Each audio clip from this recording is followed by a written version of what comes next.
Patel, welcome. Before I dive right in, I did just want to welcome Ben Hall back to the briefing room. We are so glad to see you here and just everything that you've been through, and just welcome back to the department, and we'll hope to see you around here more often. Yeah. All right, I have one very brief thing, and then we'll dive right into your questions. I wanted to provide you all an update on our efforts in Sudan from the weekend. 3 U.S. government-facilitated convoys successfully enabled groups of U.S. citizens, their immediate family members, nationals from allied and partner countries to arrive safely in Port Sudan on April 29th, April 30th, and today. These convoys have assisted over 700 individuals. We unfortunately don't have a further breakdown at this moment. From there, we have been assisting U.S. citizens and others who are eligible with onward travel to Jeddah, Saudi Arabia, where additional U.S. personnel are positioned to assist with consular and emergency services.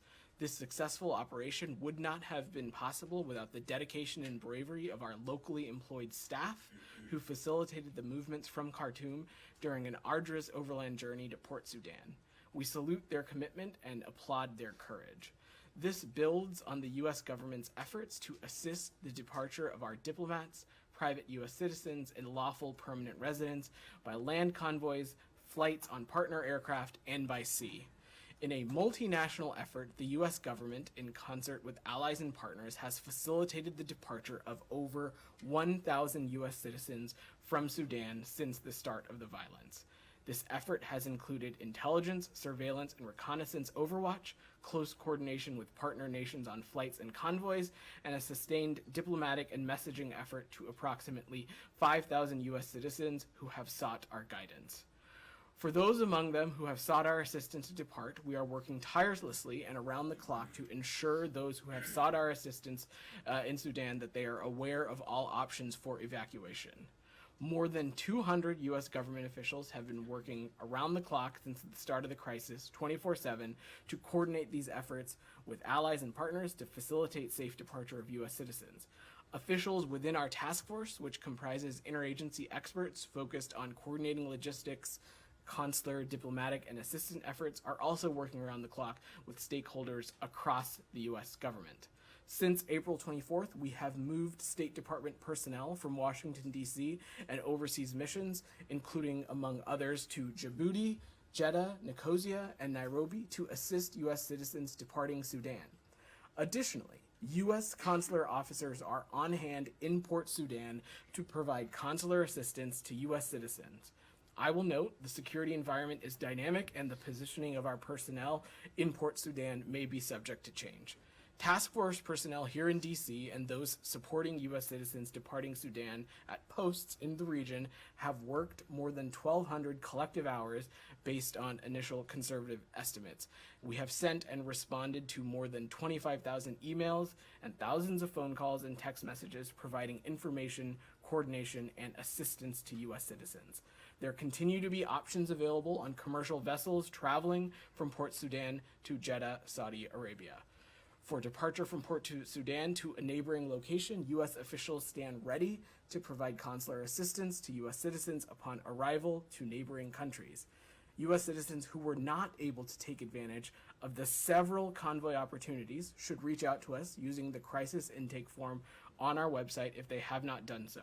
We will continue to inform our citizens of departure options that may make sense or work for them, including by land, air, and sea, including options facilitated by partner nations. Intensive negotiations by the U.S. with the support of our regional and international partners enabled the security conditions that have allowed the departure of thousands of foreign and U.S. citizens, including through today's operation, this weekend's operation. We continue to call on Sudanese armed forces and the rapid support forces to end the fighting that is endangering all civilians, and we reiterate our warning to U.S. citizens not to travel to Sudan. Matt, if you'd like to kick us off. Well, before I turn it over to Ben for the first question, I just want to say something about his return. Yeah. There were quite a lot of words spoken over this weekend in Washington, D.C. About the importance of a free press and the role that it plays in informing the world, and the American people, and others. And I just want want to remind everyone that, Ben literally almost paid for this principle with his life, and we're very thankful that he survived and recovered and is back with us here in the briefing room. So it's really good to see you, and welcome welcome back. Let me just stand give a up. quick round of applause?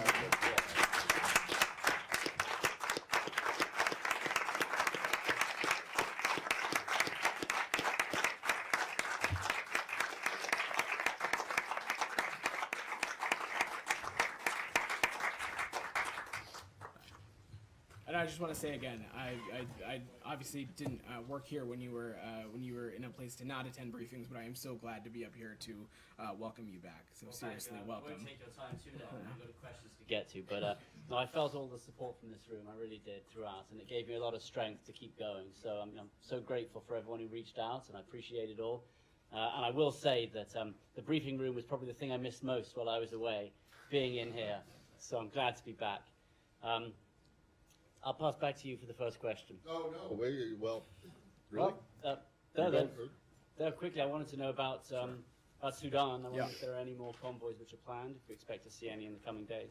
So that is all going to depend on the very delicate security situation and security environment in Khartoum and Port Sudan as well. We'll continue to assess and look at this from all angles. Currently, we don't have any immediate convoys planned, but this will largely depend, as I said, on the security situation as well as the desire from any remaining American citizens to safely depart Sudan. So we'll continue to monitor and make announcements as appropriate. Any updates on numbers? How many are still trying to leave? So again, to reiterate what I said, we have, through our crisis intake form, communicated with approximately fewer than 5,000 American citizens who have sought guidance and sought communication from the American government. And since the violence began, we have safely facilitated the departure of approximately 1,000 American citizens from Sudan. This, of course, has been through a variety of modalities, whether it be our convoys from multilateral and international organizations, or flights from our partner and allies as well. So on Sudan and the evacuations, Yeah.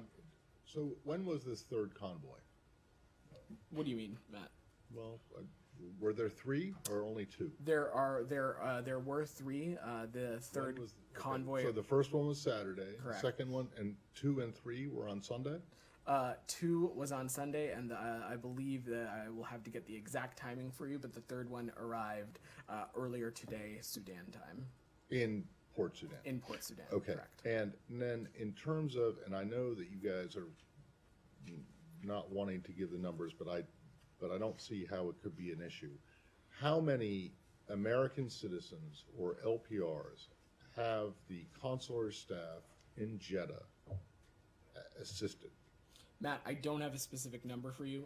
Can you give us a rough estimate? What I can say is reiterate the numbers and the metrics that I've shared, which is that since the violence... but that doesn't answer my... I understand your question. So the answer is no. Matt, the other important piece to remember, Jeddah is not the only place that individuals But I'm are only going. asking you about I understand, and I don't I'm not have asking you about the entire universe. I'm asking you about Jeddah. I don't have a further Really? Do they specific not for have you. a count? CA doesn't have a count of Matt, the number of people that they've really? This is an ongoing I know it's situation. ongoing. I'm asking you so far. So obviously you don't want to answer that question. I don't have a further specific breakdown for you. Okay, Tamara. The numbers have been a little bit all around the place, but I'm going to ask a numbers question as well. What is your assessment at the moment on how many more American citizens require U.S. facilitation to depart Sudan? There is not a specific snapshot number to provide, Humaira. American citizens will make the determination on when they would like to safely depart Sudan at a time and at a modality that works for them. Each circumstance is different. What I can say is that through the crisis intake form, we have communicated to fewer than 5,000 American citizens, and since the beginning of the violence, we have been able to safely evacuate approximately 1,000. What I will say in my topper, I mentioned that the 3 convoys from this weekend carried a total population of more than 700, and so those are not reflected in that 1,000 number yet. Are you able to say how many of the 700 people were American citizens? As I said, we don't have a more specific breakdown for you all at the moment, but when I do, I will be sure to share that with you. And then when you say we have been in touch with less than 5,000, we have gotten out 1,000. So can we deduct that number from the 5,000 and assume that you guys are still in touch, in active communication, however you want to put it, with the remaining 4,000 who still express some sort of a willingness to leave? The important thing to remember, Humaira, is that not every American citizen who has necessarily gotten to safety has deregistered from the crisis intake form, which is why it is hard to give you a very specific snapshot and time update. So no, I would not say that at this time it's accurate to make that kind of math. Just to clarify, from what you just said, I don't want to get into a numbers war, but Well, the 700 since Friday. the 700 individuals of Friday? the 3 convoys. Yes, those are not included in the 1,000. Correct. And I'm saying 700 individuals because I don't have yet a specific breakdown for you of how many were American citizens, how many were other But then nationalities. how could yesterday in your statement, so you were saying 1,000 from, and that was at the time of the second convoy. So that continues to be the case. Since the violence intensified, we have been able to get approximately 1,000 American citizens out through other mechanisms, such as partner flights, such as convoys from other countries, such as convoys from multilateral and international organizations. We are basing this off of, one, just cross-referencing the information that is provided to us, but also as American citizens seek out consular access or consular assistance in other places where people from Sudan are going to, we're able to put those pieces But together. presumably with the extra 700, and I'm assuming there were American citizens in those 700. There Quite were, a few. yes. So that number, we're over that number, 1,000. exactly. That number would go up. That is correct, Leon. Let me go to Camilla, and then I'll come to you, Said. Camilla, go ahead. Just off what Leon I'm was assuming saying. still on the subject. Yeah. Yeah, go ahead.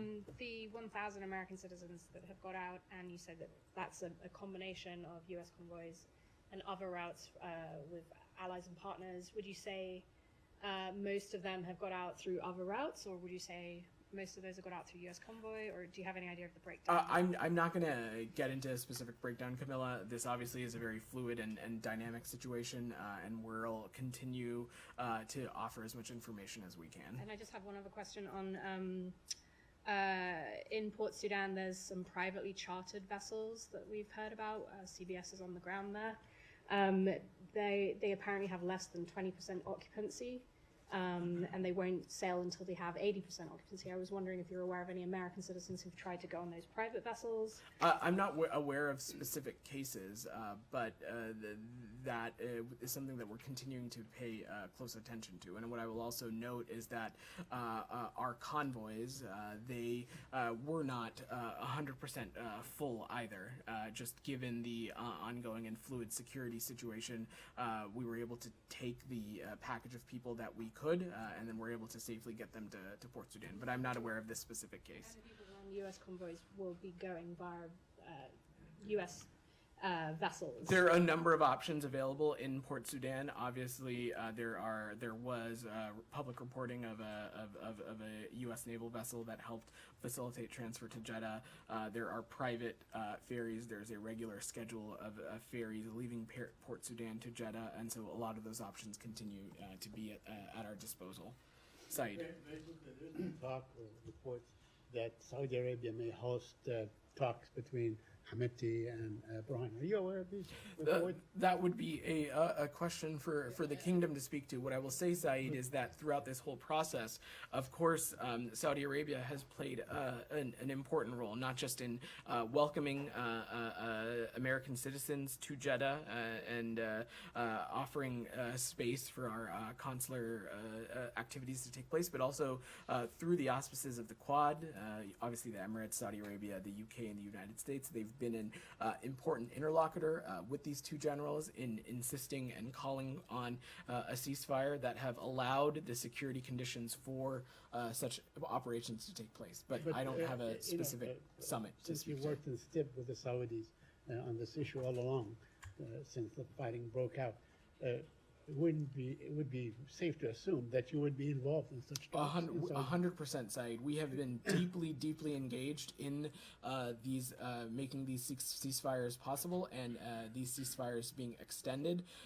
These diplomatic negotiations that this department has intensely been involved with, from the secretary, from others, have allowed and created the security conditions for such operations to take place, where we've been able to safely facilitate the departure of not just our citizens, but the citizens of our allies and partners as well. Do you have any updates on the formation of the mechanism to observe the ceasefire and to bring the parties to the table? I don't have a specific update for you, Michelle, from Friday. This is something that we continue to be deeply engaged on. As you saw, the two generals on Sunday evening further extended the 72-hour ceasefire. We welcome that step, and we are continuing to call on this ceasefire to be adhered to be respected, and for it to be extended even further, so that we can continue to work towards a durable cessation of hostilities that gets us back to the will of the Sudanese people, which is a transitional government rooted in democracy. Anything else on Sudan before I move away? Kylie, go ahead. Two quick questions. Yeah. There's some reports from other outlets about the Wagner Group having established a presence at Port Sudan. I'm wondering if the U.S. has seen any presence of the Wagner Group at that port, and if that would further complicate efforts to get out American citizens from that port. I certainly wouldn't get into on-the-ground security or intelligence assessments from up here, but what I will say, Kylie, is that we have not parsed words about the Wagner Group and the destabilizing force that they can be, and they have been throughout the African continent. And then one more question. Sure. What is the State Department doing to get back the passports of citizens of Sudan who were which were at the U.S. Embassy when you guys had to temporarily shutter the embassy? Are those efforts actively underway? Can you bring us up to speed on what's being done to get Are you talking those about dual nationals, Kylie, or just... Sudanese who were, having their passport brought to the embassy to try and get visas and the like. I don't think that they would necessarily be dual citizens, but they're trying to get visas to come. I'll have to check on that, Kylie. I don't have an update on specific embassy operations prior to the evacuation, but I will check and see if we have an update for you on that. On Sudan, before we move away, yeah, go ahead. Yes, just to know the State Department reaction, our readers and me personally, it's been in the Sudan situation, we have seen Iran and Saudi Arabia help out their citizens from that area. How is the State Department looking at that cooperation?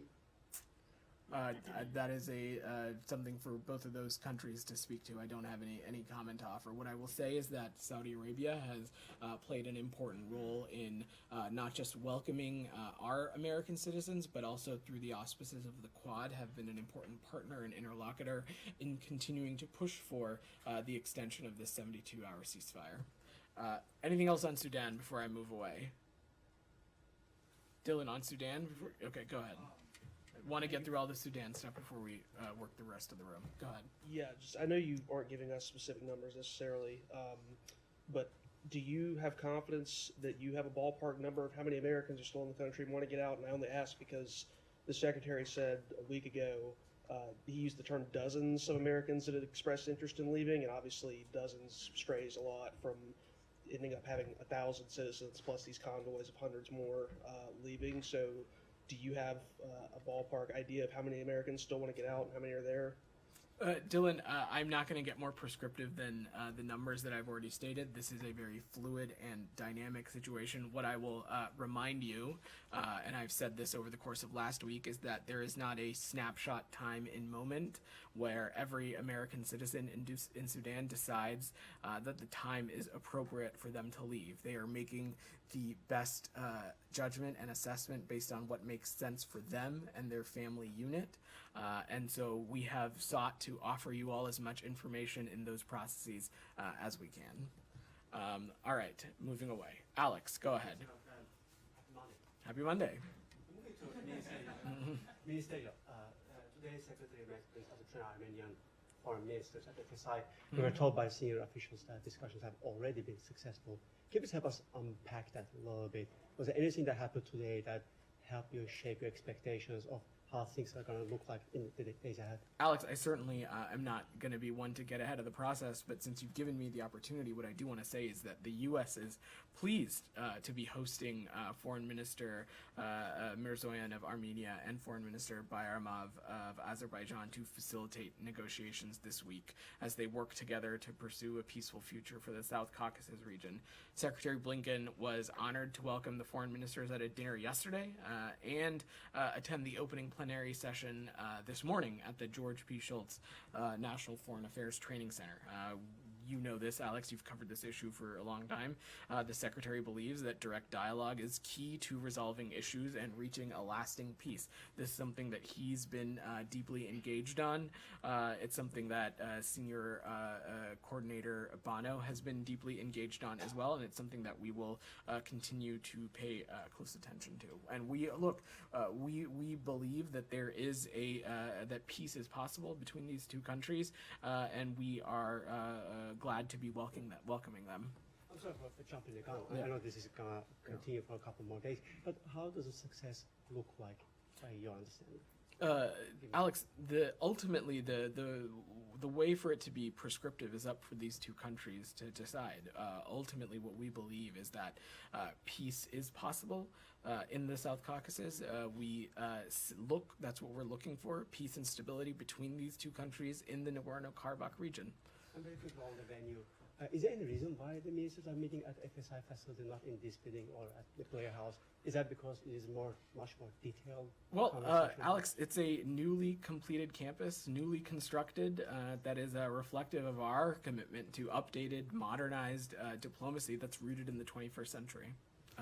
So I was wondering, following that on Armenia still, the Secretary has had, unless I'm mistaken, at least 2 trilateral meetings with the two sides in the recent months.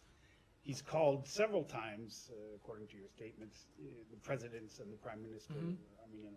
So how confident is he that this time could be the time, and that they agree on normalizing relations? And second, what kind of pressure is he putting on them?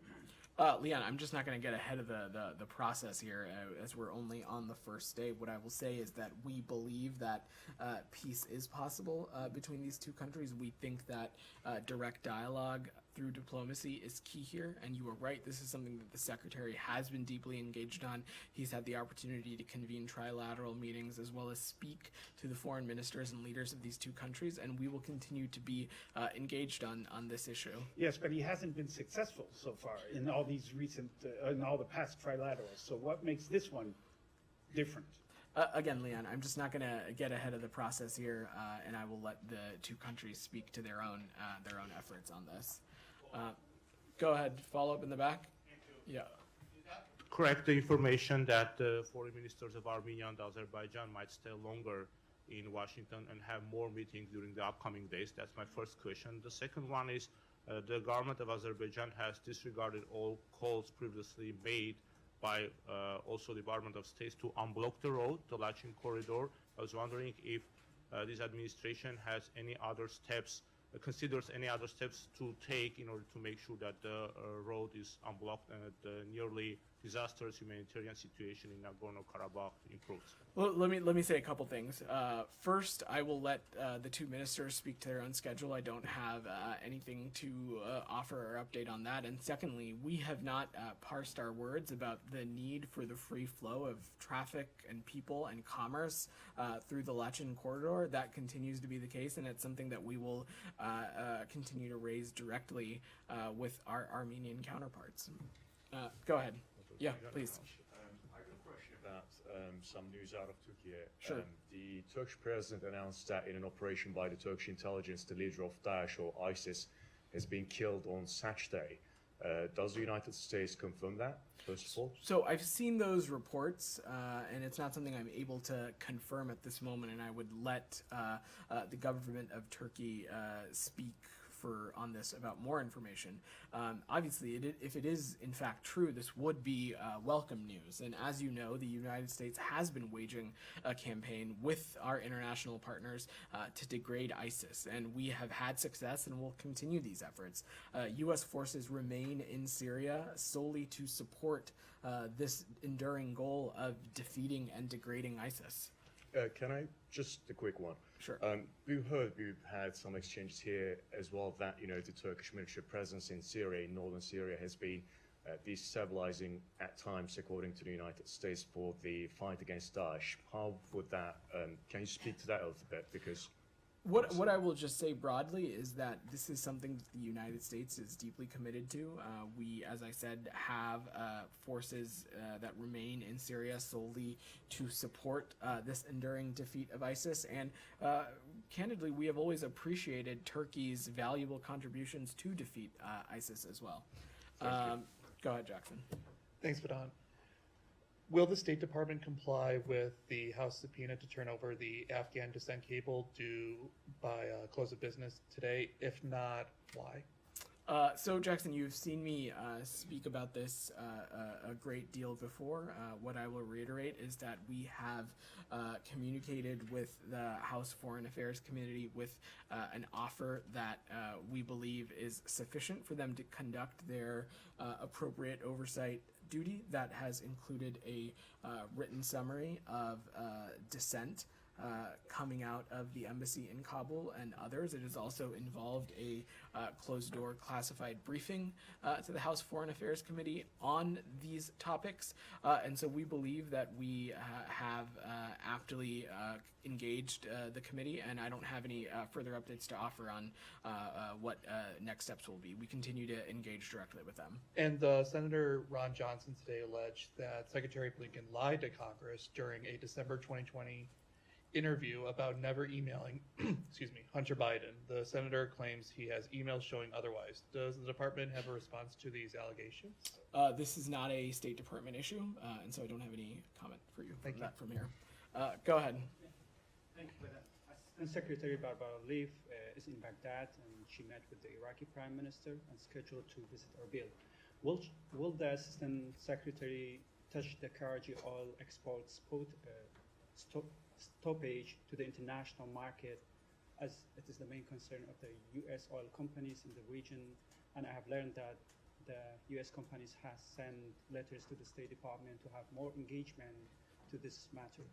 So broadly, what I would say is that we would welcome the agreement between the central government and Kurdistan regional government on the export of oil through the Iraq-Turkey pipeline. And this outcome is the consequence of important hard work of Iraqi leaders who are putting the needs of Iraqi citizens first and foremost. I don't have any other specific updates about Ambassador Leaf's engagements, though we'll see if we have any other details to offer. Have you talked to Turkey about the resumption of the oil exports? We engage with our close ally Turkey on a number of issues. I'm not going to get into the specifics of them, but we engage with them regularly. Go ahead. Thank you so much. Yeah. From Airway News. Yeah. It is about the annual report of U.S. Commission on Religious Freedom. The report recommends to include India and Pakistan to CPC countries. Pakistan is in the CPC list, but India is not. So can you confirm whether State Department is going to consider to include India into the CPC countries? What I will say is that the U.S. Commission on International Religious Freedom is an independent U.S. commission established to provide policy recommendations to the President, to the Secretary of State, and Congress. It is not a branch of the State Department or the executive branch, and its report reflects the importance of religious freedom to the American people. While the report's recommendations for designations overlap for some extent with the State Department's lists of countries of particular concern, it is not entirely conclusive. Governments or other entities that have questions or comments about this report should reach out to the Commission directly. So the report also mentioned that current Prime Minister of Pakistan, Shehbaz Sharif, weaponized the blasphemy laws against Imran Khan and his cabinet members, resulted in an assassination attempt from Prime Minister Imran Khan. So, sir, are you going to raise this issue concerns with the Pakistani government of misusing blasphemy laws? What I would say is that we strongly oppose laws that impede the ability of any individuals, irrespective of their national identity, to choose a faith, practice a faith, change their religion, not have a religion, or tell others about their religious beliefs and practices. So one last question is very important. The senior members of U.S. Congress raising the issues of free and fair elections in Pakistan. The senior member, Brett Sherman, has said that United States should side with democracy and not with the leaders more pliable to Washington. So can you provide insight into the U.S. government stance on democratic values in Pakistan? Our belief is that we would support and look forward to engaging any government in Pakistan that is reflective of the will of the Pakistani people. And we are certainly don't have anything to say on internal or domestic politics or dynamics there. And I would refer you to Congressman Sherman to speak to his comments. I've not seen those. Go ahead. Agency, Washington Bureau. Thank you for this opportunity, Mr. Patel. So the first question is, it's almost a month since Secretary Blinken's last conversation with Russian Minister Sergei Lavrov. And last week, when Russian delegation was in the United Nations headquarters, there were no contacts. At least we didn't hear about it. Are there any intentions from the State Department to arrange another high-level catch-up on the various topics they could discuss? And the second question, what is the State Department's position on the latest Ukrainian drone attacks on civilian facilities in Russian Bryansk region last week and in Sevastopol in Crimea this Monday? So doesn't the US administration consider that such kind of attacks could lead to another round of escalation of the conflict? Thank you.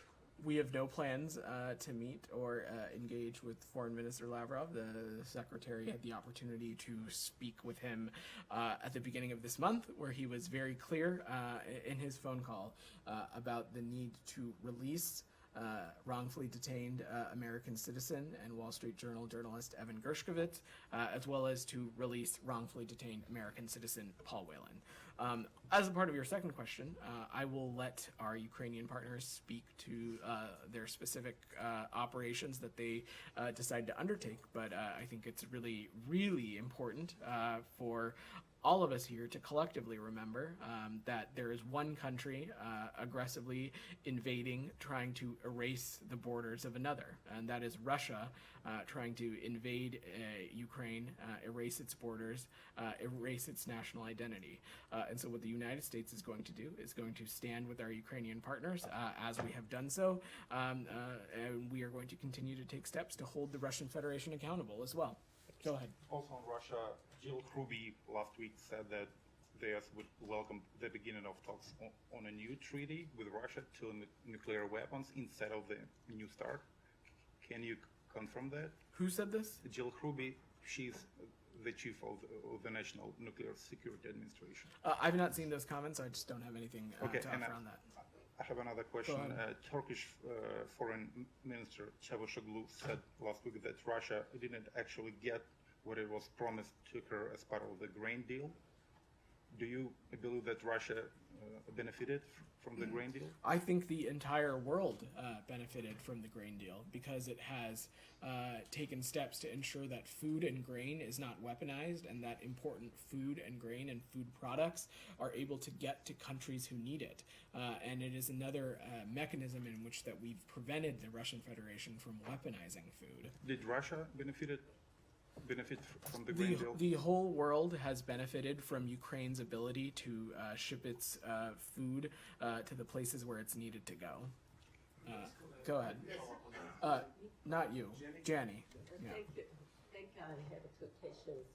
China and North Korea are criticizing the South Korea and the United States president for adopting the Washington Declaration at the summit last week. North Korea is warning of a nuclear preemptive strike against South Korea. Do you have any comment on that? The important thing to remember here, Janny, is that President Biden and President Yoon expressed a shared vision of a strong and deeply integrated U.S. ROK alliance that maintains peace, stability, and prosperity in the Indo-Pacific region and beyond. The president believes that the DPRK's efforts to advance its unlawful nuclear and ballistic missile capabilities, as well as its destabilizing and dangerous rhetoric, requires a series of prudent steps to strengthen deterrence, which we think are elaborated through the Washington Declaration. And as the Washington Declaration so clearly states, both presidents, President Biden and President Yoon, remain steadfast in their pursuit of dialogue and diplomacy with the DPRK. We have a shared goal of complete denuclearization of the Korean Peninsula.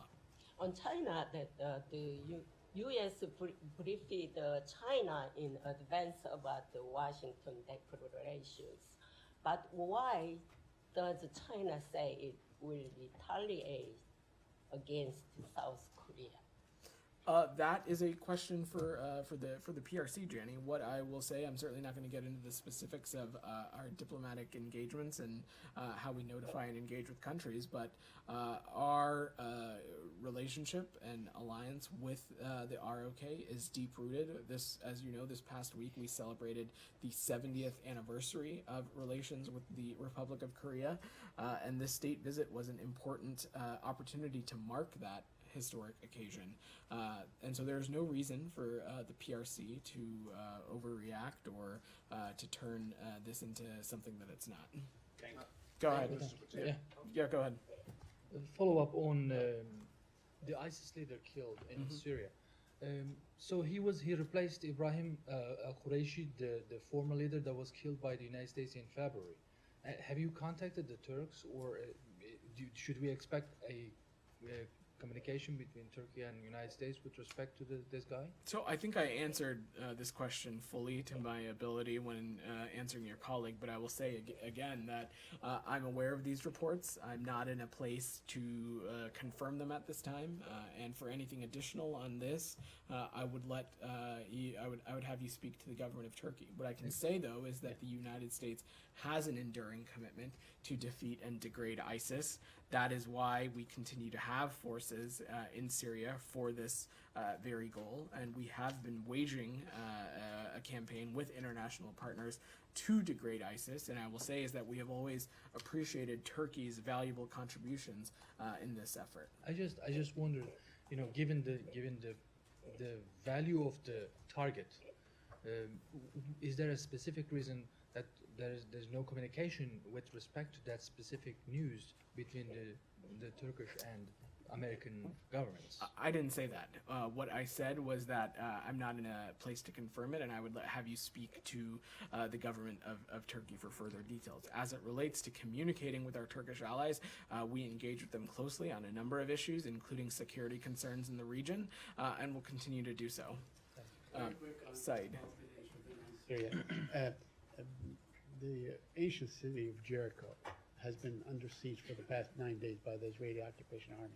Has anyone, maybe a special envoy, Hadam, or anyone from this building, been in touch and consultation with the Israelis to lift the siege? Said, we are in constant touch with our Israeli partners as well as the Palestinian Authority as it relates to issues in the region, and we have reiterated to them about the need to not take steps that incite tensions and to take steps that take us away from our goal of a two-state solution, and steps that are not in line of our belief of equal measures of prosperity and freedom for Israelis and Palestinians. Right, but this is a particular case because this city, which is really the hub of the Jordan Valley, it's all basically it's the way station for all agriculture and so on, and it's totally besieged.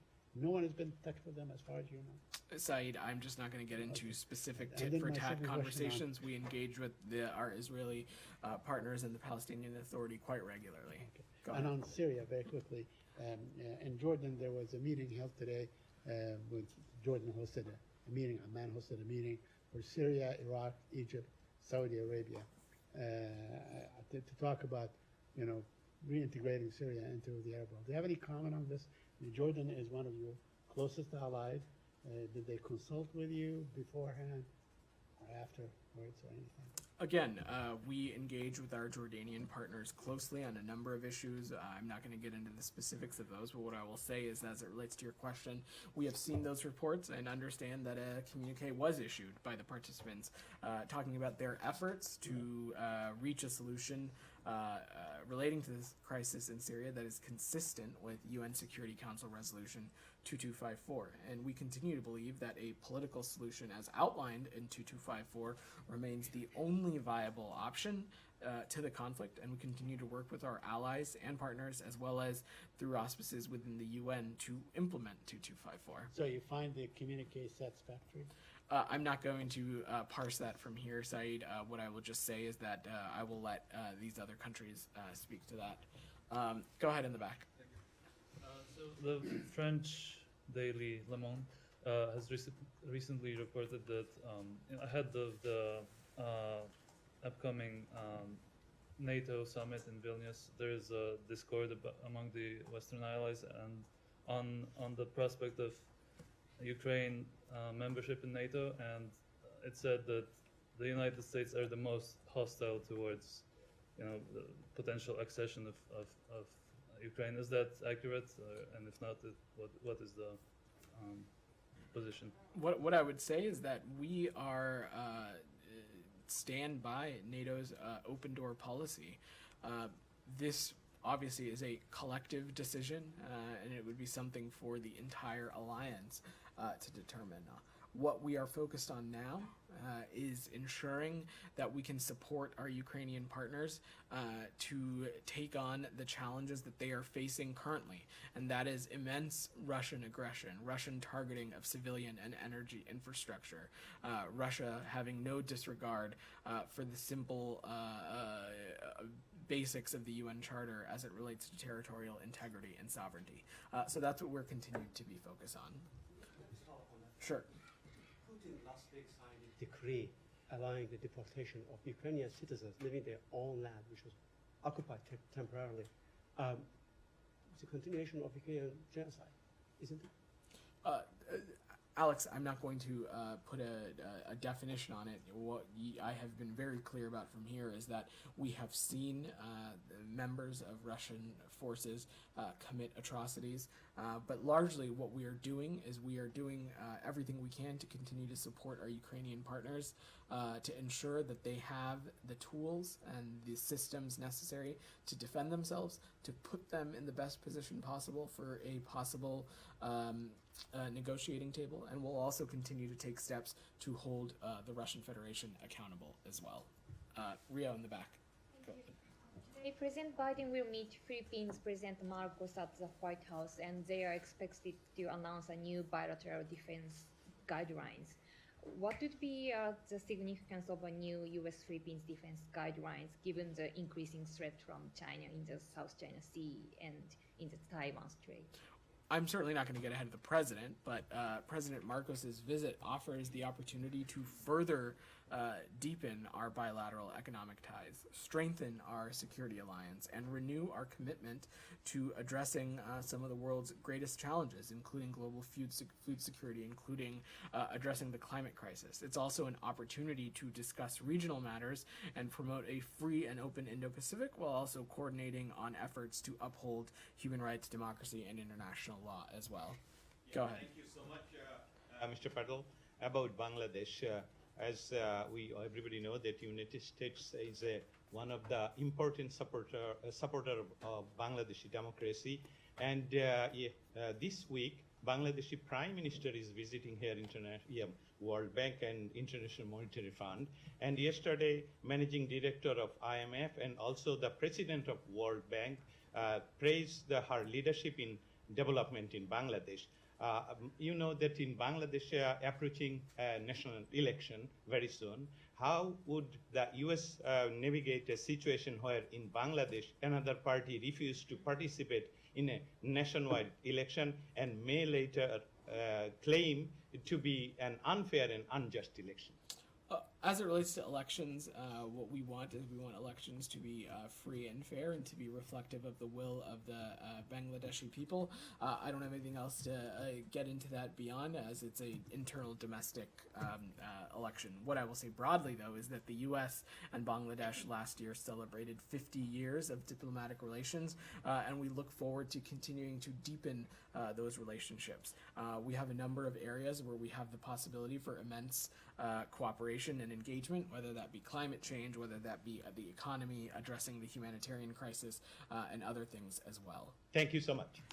I think I can only do one or two more questions before I gotta go. Michelle, go ahead. What is the U.S. goal in Yemen by sending Special Envoy Linda King to the region, and especially after the rapprochement between Saudi Arabia and Iran? Our goal, Michelle, has always been to end the war in Yemen. That is a top foreign policy objective of this administration, and we fully support the UN's efforts in this regard. Special Envoy Linda King traveled to the Gulf today to advance these ongoing efforts and to secure a new agreement and launch a comprehensive peace process. Special Envoy Linda King meets regularly with senior Yemeni government officials as well as senior regional and other international partners in close coordination with the UN to advance peace efforts. As it relates to the role that Iran can play, what I would say broadly is that we welcome any efforts to de-escalate tensions in the Middle East, especially those that are consistent with relevant UN Security Council resolutions. Over the past year, there have been intensive diplomatic efforts by the United States, by the UN, by other regional partners, and it has created the longest period of calm and the best opportunity for an enduring peace since the war in Yemen began. Unfortunately, over that time, Iran has continued its malign and destabilizing activities in Yemen, including illicit shipments of weapons to the Houthis. And so if there is a constructive role for them to play, and if that role can lead to de-escalation of tensions, we certainly would welcome that. But destabilizing activities are not helpful to the overall peace process. All right, thanks everybody. Thank you.